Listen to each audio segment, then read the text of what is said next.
ادعو الی سبیل ربک بالحکمت والموعظۃ الحسنہ، صدق اللہ العظیم۔ سامعین مکرم، اس آیت کا ترجمہ اور اس کی تفسیر آپ سماعت فرمائیں تو آپ کو پتہ چلے گا کہ پیار محبت سے، مواعظ حسنہ سے آپ بڑے بڑے لوگوں کو تبدیل کر سکتے ہیں۔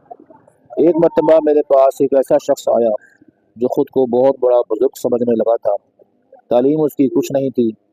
جب میں نے اس کی باتیں غور سے سنی تو میں اس کی بزرگی کا قائل ہو گیا اور اسے بولا کہ یہ بزرگی تیری باتوں میں نے مکمل سن کر یہ آنسر ایک جواب تیار کیا ہے، یہ بزرگی مکمل ہوگی تیری پنجگانہ نماز سے، تیرے قرآن پاک پڑھنے سے، اس کا ترجمہ سیکھنے سے اور عقائد کو سمجھنے سے، پڑھنے سے۔